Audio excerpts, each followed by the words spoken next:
भगवते वासुदेवाय। नारायणं नमस्कृत्यं नरं चैव नरोत्तमं देवीं सरस्वतीं व्यासं ततो जयामुदीरये। नश्च प्रायेषु अभद्रेषु नित्यं भागवत सेवया भगवती उत्तमश्लोके भक्तिर्भवती नैष्ठकी। कृष्णाय वासुदेवाय देवकी नन्दनाय च नन्दगोपकुमाराय गोविन्दाय नमो नमः। नमो ब्राह्मणदेवाय गोब्राह्मणहिताय च जगद्धिताय कृष्णाय गोविन्दाय नमो नमः। ॐ अज्ञानतिमिरन्धस्य ज्ञानाञ्जनशलाकया चक्षुरुन्मिलितं येन तस्मै श्रीगुरुवे नमः।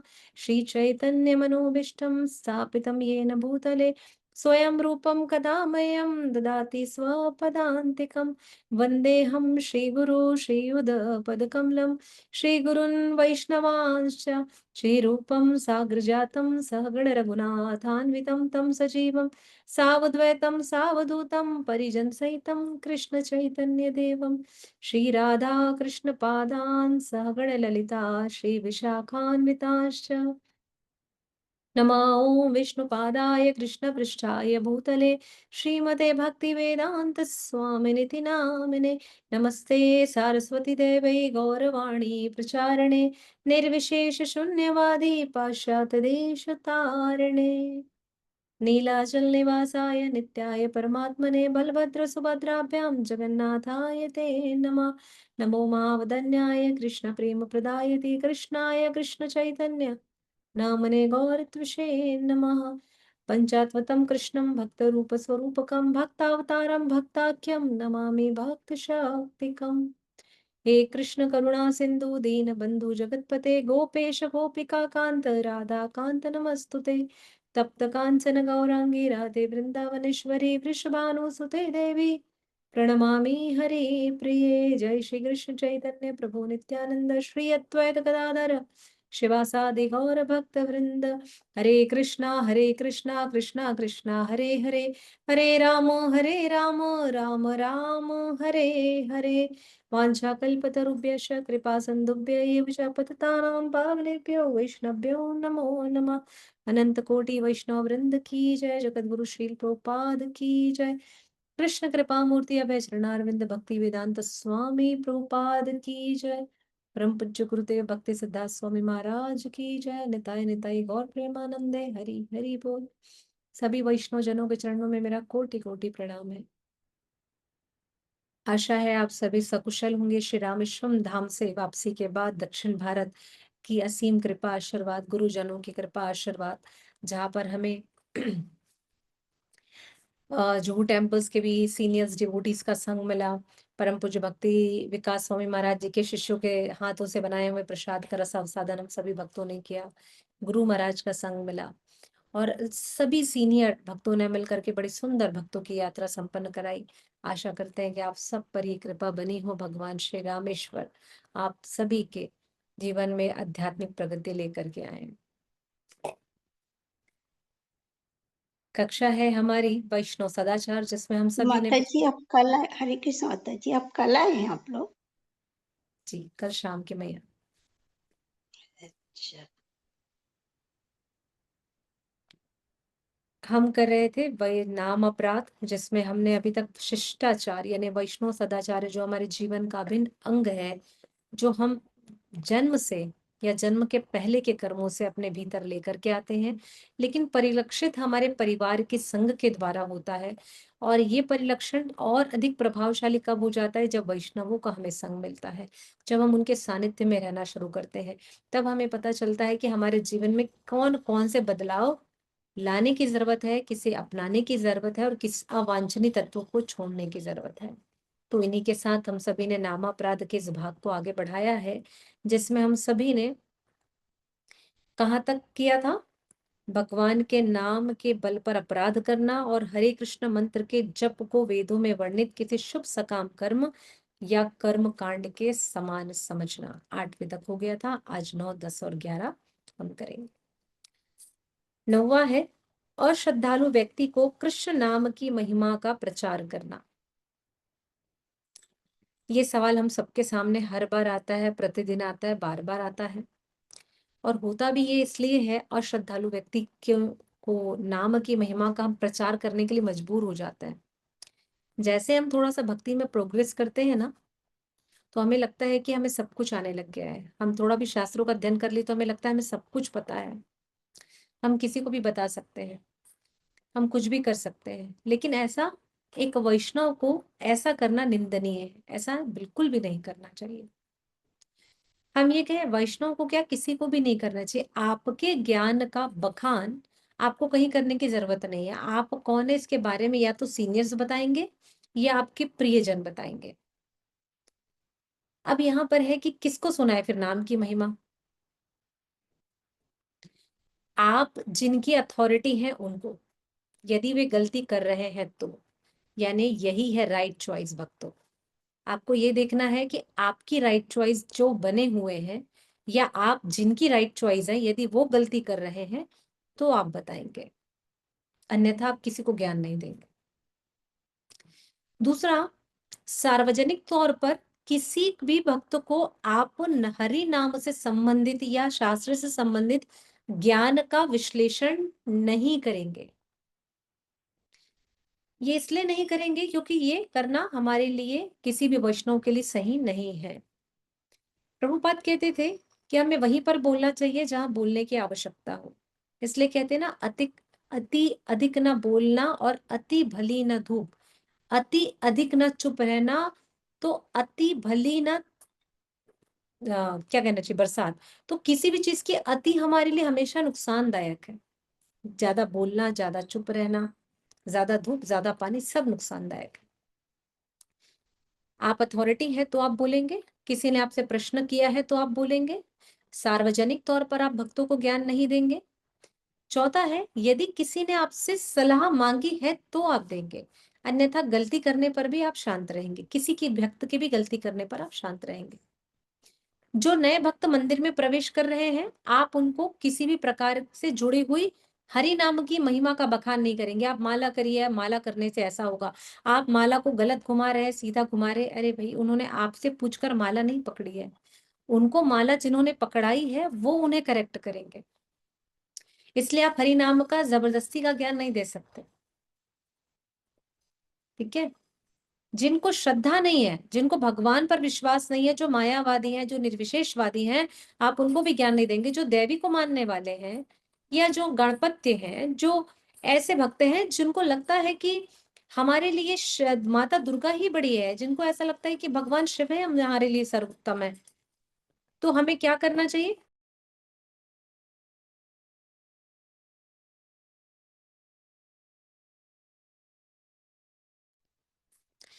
तो हमें क्या करना है? हमें इस बात का ध्यान रखना है कि जो नए भक्त आ रहे हैं, जो श्रद्धालु नहीं है, जिनको हरे कृष्ण महामंत्र में फेथ नहीं है, तो हमें नहीं बताना है, बिल्कुल नहीं बताना है उनको। मंदिर आप आए हैं, आपका स्वागत है। आप मंदिर आए हैं, बिल्कुल निश्चित तौर पर हम उन्हें ये बताएंगे, आप भगवान का प्रसाद पाइए, आप भगवान की सेवा करिए, आप प्रतिदिन मंदिर आइए, आप सेंटर आ रहे हैं, वैष्णवों का संग करिए, अकेले मत बैठिए। आप ये जरूर कह सकते हैं, लेकिन हरि नाम के बारे में अन्यथा का ज्ञान उनको नहीं देना है। और जो मायावादी कौन? जिन्होंने मान लिया है कि ब्रह्म ही सत्य है, ये आती हुई तेज जो रोशनी है, ये जो ऑरा मंडल है, यहीं पर यही सब कुछ है, इसके बाद कहीं कुछ नहीं है। अब आप उनको बोलेंगे नहीं, आप हरे कृष्णा महामंत्र करिए, ये तो श्रीमद् भागवतम में भी यही लिखा हुआ है, चैतन्य चरितामृत में भी बताया है, रामचरितमानस में भी यही बताया है। आप यदि आप ऐसे भक्तों को आप हरि नाम की महिमा का ज्ञान देंगे तो वो क्या बोलेंगे? वो तो आपको बोलेगा ना, आपको पता है कि हमने पढ़ा है शिव महापुराण में, हमें नमः शिवाय बोलेंगे तो हमको कृपा मिल जाएगी। अगर हम यहाँ पर नमो भगवती देवाय बोलेंगे तो हमको भगवती की कृपा मिल जाएगी। हम यहाँ पर नमो गणपते पते करेंगे तो हमको कृपा मिल जाएगी। तो आप ऐसे भक्तों को कैसे बता सकते हैं? उनकी श्रद्धा भी वहां पर है ना। तो जब तक उनकी श्रद्धा बनी हुई है, तब तक आप उनकी श्रद्धा को ब्रेक नहीं कर सकते हैं। उसके लिए जरूरी है उनको प्रसाद खिलाना, ऐसे भक्तों को जरूरी है मंदिर की सेवाओं में लगाना, ऐसे भक्तों को जरूरी है बुक डिस्ट्रीब्यूशन में, यदि उनके पास समय हो तो वैष्णव भक्तों का संग करके बुक डिस्ट्रीब्यूशन में लेकर के जाना। अभक्त, अश्रद्धालु और अभक्तों को, अश्रद्धालु जिनमें श्रद्धा नहीं है। हम श्राद्ध पक्ष क्यों मनाते हैं? श्रद्धा से करते हैं, पितरों को याद करते, पूर्वजों को याद करते, मेरे अपने हैं, तो हम श्रद्धा से श्राद्ध पक्ष मनाते हैं। इसलिए कहते हैं श्रद्धालु भक्त आए हैं। कोई ऐसा कहता है क्या ये भलवा भक्त आए हैं, ये भालू के भक्त आए हैं, जामवंत जी के भक्त हैं? कोई ऐसा कहता है क्या? नहीं कहते ना, कहते ना श्रद्धालु भक्त है, मतलब जिसके हृदय के भीतर में थोड़ी सी श्रद्धा है वो मंदिर आता है, जिसके भीतर नहीं है वो क्यों आएगा?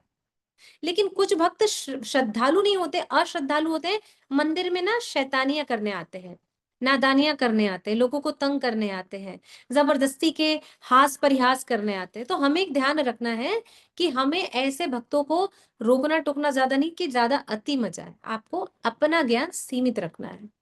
और कभी आपको लगे कि ये व्यक्ति गलत कर रहे हैं, ये माता जी गलत कर रही है, ये प्रभु जी गलत कर रहे हैं, तो आप अपने सीनियर से जाकर के कहेंगे, जो राइट पीपल है आप उनसे जाके कहेंगे, यानी अपनी राइट अथॉरिटी से उन्हें बताएंगे कि ये प्रभु जी या ये माता जी का व्यवहार ऐसा है जो हमारे वैष्णव समाज के लिए सही नहीं है। सूचना देना मेरा काम था, आगे आप देख लें प्रभु जी या माता जी। ठीक है, इससे ज्यादा आपको करने की आवश्यकता नहीं। ये है अश्रद्धालु भक्तों को कृष्ण नाम की महिमा का प्रचार करना।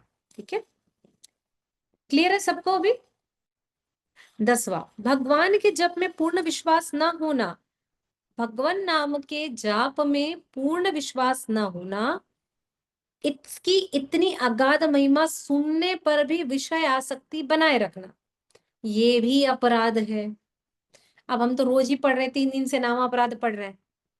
अब नामापराध पढ़ने के बाद भी हम शुद्ध नाम की ओर नहीं बढ़ पा रहे हैं, हम अभी भी नामाभास के आसपास घूम रहे हैं, नामापराध के आसपास घूम रहे हैं, सकाम कर्म में भी नहीं आ पा रहे हैं। तो हमारी इंद्रियां किधर जाएंगी? इस भौतिक जगत में, माया देवी के पास। माया देवी बोलेगी आइए, आपका इंतजार था, मैं तो चाह रही थी आप इधर आए। दुर्गा माता कहेगी इसलिए तो मुझे भगवान ने यहाँ भेजे इस दुर्ग में आप लोगों के लिए। तो आपको दुर्ग जाने के लिए नहीं बोल रहे हैं, आपको कह रहे हैं हम दुर्ग में, यानी इस भौतिक जगत के दुर्ग में। ठीक है, यहाँ वाले इस दुर्ग जगत की अधिष्ठात्री है माता दुर्गा। तो वो हम जैसे अभिषय आसक्ति में फंसे लोगों का, जिनका इंद्रिय निग्रह नहीं है, इंद्रिय संयम नहीं है, वे क्या करती हैं? उनको वापस अपने चंगुल में फांस लेती हैं। क्यों? क्योंकि आपको हरि नाम पर विश्वास नहीं है, हरे कृष्ण महामंत्र की अगाध महिमा पर विश्वास नहीं है। आपको लगता है ठीक है ना, बोले हैं हरि नाम करने, कर लेंगे, नहीं करेंगे तो क्या होगा, किसको पता थोड़ी चलेगा। अगर मैं जो मेरा साक्षी माला है, साक्षी माला को 3-4 बार नीचे खसका लूंगी, किसको पता चलेगा? ठीक है, किसी को नहीं पता चलेगा, सिर्फ 2 ही लोग को पता चलेगा, एक आपको और एक भगवान को। यानी जो गोलोक धाम के बाहर में खड़े हैं जय विजय, वो आपको एंट्री नहीं देने वाले हैं। प्रभुपाद तो बड़े नर्म हृदय के हैं, तो बोलेंगे कोई बात नहीं, चलो तुम मेरा हिस्सा ले लो, कोई बात नहीं, आ जाओ अंदर आ जाओ। वो लेकिन हो सकता है हमारे गुरु महाराज उससे भी ज्यादा नर्म हृदय हो, वो हम सबको बोले ठीक है चलो आप भी चले जाओ, चलो आप भी चले जाओ। लेकिन वो दोनों क्या बोलेंगे, आप लोगों ने जैसे साक्षी माला को अप एंड डाउन किया है ना, वैसे अप एंड डाउन जाके अभी धरती में वापस करिए, आपको एक अवसर और दिया जाता है, फिर वापस आना पड़ जाएगा। तो अगाध श्रद्धा रखिए। श्रद्धा का मतलब ही है कि भगवान पर पूर्ण विश्वास करना, वरना विषय आसक्ति हमको ले डूबेगी इस माया जगत में। हाँ, लोगों के लिए नाम ले पाना थोड़ा कठिन होता है, एक जगह 2.5 घंटे तक बैठ करके माला घुमाना मुश्किल हो सकता है, पर कठिन नहीं है। बस रस आना है आपको, इस नाम में रस आना है, हरे कृष्ण में रस आना है। जैसे बोले हरे हरे, श्रीमती राधा रानी को याद किया, अरे राधा रानी को याद, अरे श्यामा को याद किया, अरे लाडली जी को याद किया, ये वाला प्रेम जैसे ही आएगा ना, अच्छा कृष्णा अरे श्यामा और लाडली जी को मैंने याद किया, लोग वृंदावन की वाली कथा याद आ गई माला करते करते, अरे वाह क्या आनंद आ गया, अरे ये मेरे को अपने चरणों में लगाए रखे, अरे अपनी सेवा प्रदान करे, मुझे कि नाल मल का कीड़ा ही बना दे, मुझे नाली का ही कीड़ा बना दे भगवान, पर अपना संग ना छोड़ना, हे राधा रानी। बस ये अगर बना हुआ है ना भाव मेरे भीतर में, तो मैं कभी भी विषय आसक्ति में नहीं फंसूंगी। लेकिन अगर मेरी श्रद्धा नहीं है, भाव नहीं है, तो क्या होगा? निश्चित है पिज्जा बर्गर गुपचुप में गोल गोल घूमना पड़ेगा, बार बार किसी शॉपिंग मॉल के दरवाजे खटखटाने पड़ेंगे, बार बार हमें जा करके कहीं ना कहीं किसी ना किसी बड़े बंगलों के बाहर देखना पड़ेगा, अच्छा मेरा भी ऐसे एक बंगला बने न्यारा होगा। बोलेंगे ओके जाओ जाओ सब ले जाओ, है ना। तो हमें क्या करना है, केवल आसक्ति, किस पर आसक्ति, कृष्ण पर आसक्ति। कैसी आसक्ति, कि भगवान आपका संग ना छूटे, आप बस नहीं छूटने चाहिए, बाकी पूरी दुनिया छूट जाए, सब छोड़ दे तो छोड़ दे मेरे मालिक, आप मुझे ना छोड़ना। कह दे ना, इतना तू करना स्वामी जब प्राण तन से निकले, गोविंद नाम लेके ये प्राण तन से निकले। तो हमारी आसक्ति कैसी बनी होनी चाहिए, इस हरि नाम के प्रति। जैसा नामाचार्य हरिदास ठाकुर थे, भगवान गौरांग महाप्रभु उनके सामने भी थे और उनको देखते देखते उन्होंने अपने शरीर का त्याग कर दिया। माँ गौरांग महाप्रभु ने उन्हें उठाया और दिया, अरे तो आज से आप हरिदास नामाचार्य कहलाएंगे, नामाचार्य की उपाधि दी उन्हें। और कहा ये महोदधि में आज जो कोई भी स्नान करेगा आज के बाद, उसे इसी वैष्णव कृपा की प्राप्ति होगी। तो आप किसी भी महोदधि चले जाइए, पुरी की जाइए, आप अ, दक्षिण भारत चले जाइए, आप कोणार्क चले जाइए, कहीं भी जाइए जहां जहां समुद्र है, लेकिन स्नान तो नामाचार्य ने किया ना, स्नान तो चैतन्य महाप्रभु ने किया ना। अरे ये तो जल कहीं भी मिले, आकर के सबको एक ही जगह मिलना है तो ये रसामृत का सागर, भक्ति में डूबे लहरें खा रहा है। अब हमको इस लहर से बचकर कृष्ण तक पहुंचना है, इसलिए इस भगवन नाम में पूर्णता आसक्ति होना, और कोई आसक्ति की जरूरत नहीं है, किसी चीज की आसक्ति की जरूरत नहीं है। इससे हम भगवान की भक्ति पा सकेंगे, कृपा पा सकेंगे, और कुछ नहीं करना है। ये विशेष मास चल रहा है कार्तिक, हर कोई अपने अपने हिसाब से चतुर्मास में संकल्प लेता है। एक तो सावन में सबसे ज्यादा अनुष्ठान करते हैं और दूसरा कार्तिक मास में। बीच के 2 महीनों को लोग ना अप एंड डाउन में ले लेते, दूध भात बना देते हैं। दूध भात तो बना के निकल गया, लेकिन अभी कार्तिक मास ये जो बोनस मंथ है, इस बोनस मंथ में सब कुछ पा सकते हो आप। अभी तो 2-3 दिन ही विदाई हुई, या चौथा दिन है, बस शुरू हो जाइए, लग जाइए तगड़े से आप लोग। जो छूट गया है उसे छोड़ दीजिए, जो अपना है उसे पा लीजिए, बस इतना ही करना है, सब कुछ मिल जाएगा। और अंतिम 11वां, जो इसी 10वें का भाग है, पढ़िए रीना माता जी, पढ़िए। जी माता जी, हरे कृष्णा। 11, ध्यान पूर्वक जप न करना भी एक अपराध है। स्वयं को वैष्णव समझने वाले प्रत्येक भक्त को इन सभी अपराधों से बचना चाहिए, जिससे उसे शीघ्र, अति शीघ्र अभीष्ट सिद्धि अर्थात कृष्ण प्रेम की प्राप्ति हो। हरी हरी, हरे कृष्णा। कृष्ण प्रेम, सारी चीज का एक ही सार, कृष्ण प्रेम। कृष्ण कृपा हो तभी, तभी कृष्ण प्रेम मिलेगा, संभव ही नहीं है। पर कैसे, पहली लाइन, असावधानी पूर्वक जप से बचेंगे तब, असावधानी पूर्वक जपा करने से बचेंगे तब गुरु अवज्ञा नहीं होगी, असावधानी पूर्वक जपा करने से बचेंगे तभी हम निंदा नहीं कर पाएंगे, असावधानी पूर्वक जपा हम करने से बचेंगे तभी हम किसी भी नाम अपराध से बच जाएंगे। लेकिन असावधानी पूर्वक जपा करेंगे तो गुरु अवज्ञा भी करेंगे, निंदा भी करेंगे, ईर्ष्या भी करेंगे, नाम के बल पे अपराध भी करेंगे, नाम, हरि नाम को हम अन्य कर्मों के बराबर समझ लेंगे। आप सावधानी पूर्वक जपा करेंगे तो इसे कर्म कांड मान मान लेंगे, इसे वैदिक शास्त्रों के समक्ष समझ लेंगे, वैदिक शास्त्रों का खंडन भी करने लगेंगे। कारण, तो क्या करना है हमें कुल मिलाकर के, बचना है। असावधानी पूर्वक जपना, सॉरी, ध्यान पूर्वक जपना करना भी अपराध है, यानी सिंपल बात है, असावधानी पूर्वक जपा करना भी अपराध है। यानी कर रहे हैं हरे कृष्ण कृष्ण कृष्ण हरे हरे। बड़ी अच्छी यात्रा थी यार, रामेश्वरम में गई थी, अरे यार मैं तो वहां पर शंख ही नहीं ले पाई, लक्ष्मी शंख बहुत अच्छा मिला था। हरे कृष्ण कृष्ण कृष्ण। अरे पता है, देखो वहां पर अपन गए पे होता अनानास, इतना फ्रूट काट के रखे थे लेकिन खाने को ही नहीं मिला। अच्छा, हरे कृष्ण कृष्ण कृष्ण हरे राम राम। अरे वहां पर दक्षिण मुखी शंख ले लेना था, नहीं ले पाई। हरे कृष्ण। हम लोग मदुरई गए हुए थे, कांजीवरम की साड़ी नहीं ले पाए। हरे कृष्ण कृष्ण कृष्ण हरे राम। बस हो गया कल्याण हमारा तो, हो गया, सारे अपराध एक ही बार में हो गए। इसलिए ध्यान पूर्वक, मतलब हर शब्द बोला जाए और हर शब्द सुना जाए।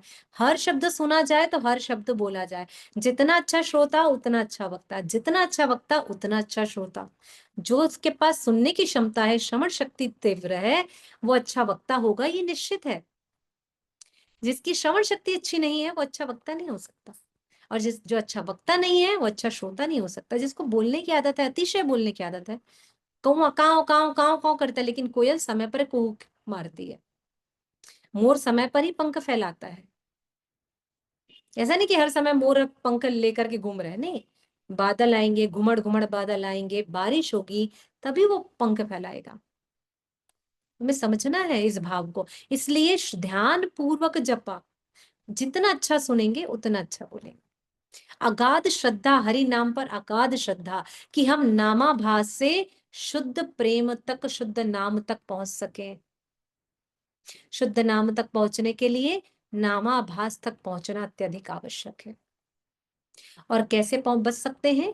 जो महाभागवतों की निंदा करने के जो हमारे 6 से 7 उपक्रम हैं, इस अंगों को ध्यान में रखेंगे। निंदंती, वैष्णव नाभिनंती, ये सारे क्रम हम जब याद रखेंगे कि वैष्णव को देख के हर्षित ना हो, वैष्णव को देख के अभिनंदित ना हो, अर्थात उनका अभिवादन ना करें, वैष्णव को देख करके ईर्ष्या करें, उनको देख करके गुस्सा करें, तो क्या होगा? सब कुछ अपराध होगा। हृदय में मानसिक, वाचिक और शाब्दिक किसी भी प्रकार से निंदा निंदा है, अपराध अपराध है।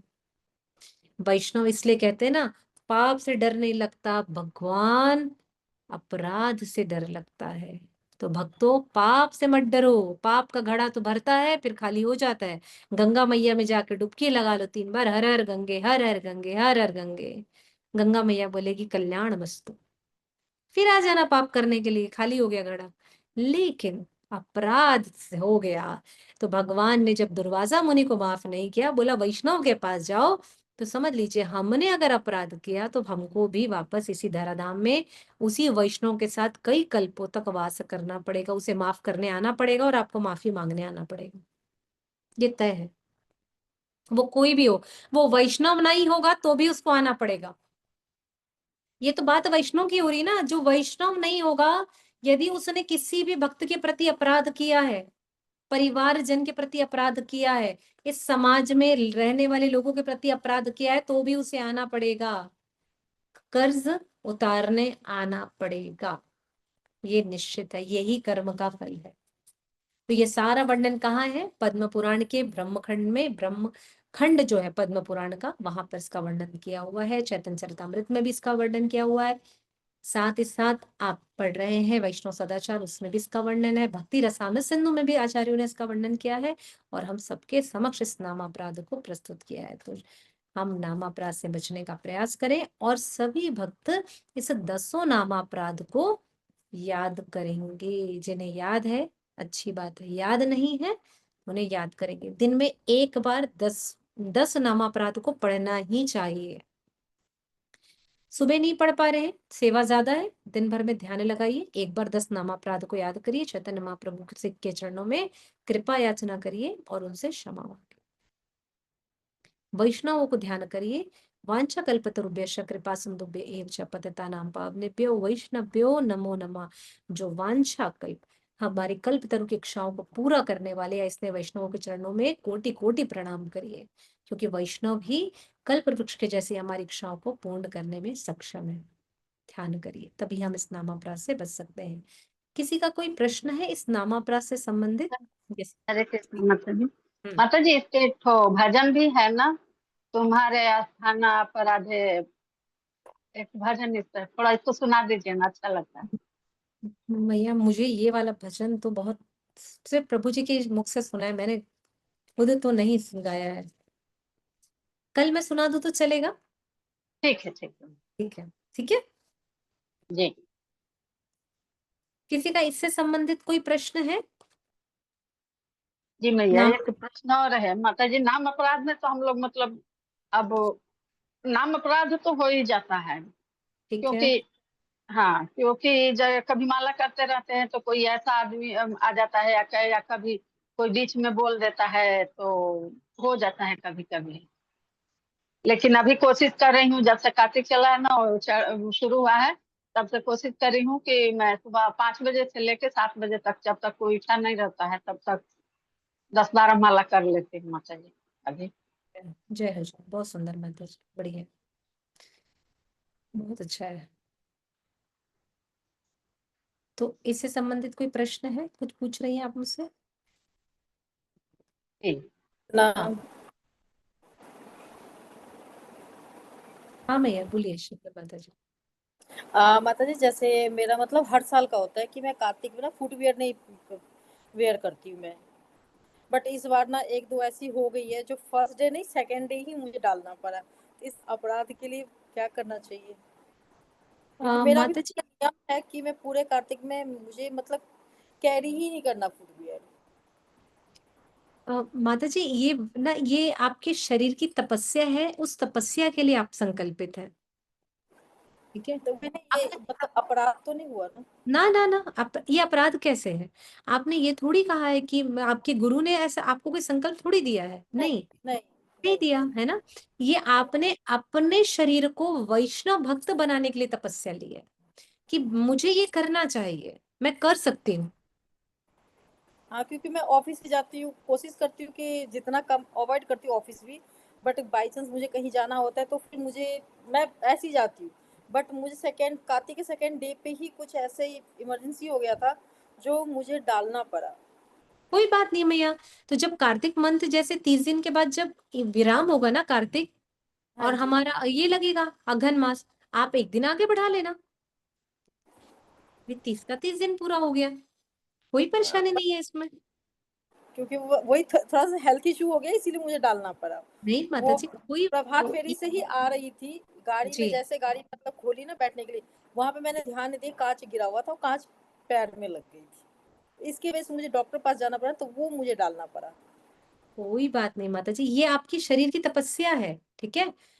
हमारे यहाँ ऐसा कुछ नहीं लिखा है, हमारे यहाँ लिखा है कार्तिक मास में सबसे ज्यादा वैष्णव संग करें, वैष्णव के मुख से कथा सुने, श्रीमद् भागवतम श्रीमद् भगवद गीता का संग करें, उसका अध्ययन करें, कथा रीडिंग हियरिंग प्रॉपर होनी चाहिए, माला जरूरत से ज्यादा होनी चाहिए।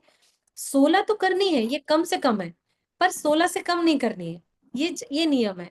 तो ये हमारी कार्तिक महीने का संकल्प है, व्रत है, इसमें कमी नहीं होना चाहिए, ठीक है।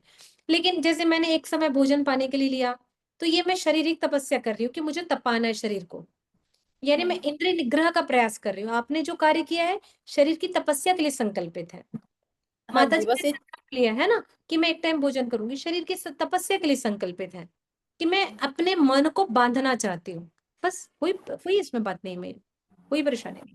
थोड़ा सा उसके बाद फिर आपका क्लास ये भी नहीं हो रहा था और मेरे ना माइंड में मतलब अजीब अजीब थॉट आ रही थी कि पता नहीं मैंने अपना रूल ब्रेक करा है या पता नहीं क्या होगा। मतलब ये अजीब आप कल यात्रा मैं वृंदावन की यात्रा भेज रही हूँ, एक ट्रिप भेज रही हूँ बस की। तो उनका ब्रेकफास्ट के लिए मुझे जाना था उसके पास, हलवाई के पास से, कल ये ब्रेकफास्ट में देना, उतने बजे तूने बस रोहिणी कौन भिजवाना है, वो बस में चली जाएगी और रास्ते में आपस में जितने डिवोटी है वो डिस्ट्रीब्यूट कर लेते हैं। लेकिन मेरा दिमाग वहीं पे था कि पता नहीं क्या होगा, इसका कहीं मतलब इम्पैक्ट बुरा तो नहीं होगा, कुछ मैंने रूल ब्रेक करा है, पता नहीं क्या होगा, मतलब अजीब अजीब थॉट आ रहा था। नहीं नहीं, कुछ नहीं है, बिल्कुल एकदम निश्चिंत रहिए, कोई अपराध नहीं है। एक दिन ठीक ज्यादा है कर माता जी। लीजिए इधर आगे, हाँ। है ना, ठीक है। हरे कृष्ण। यस दिव्यलोचन प्रभु जी।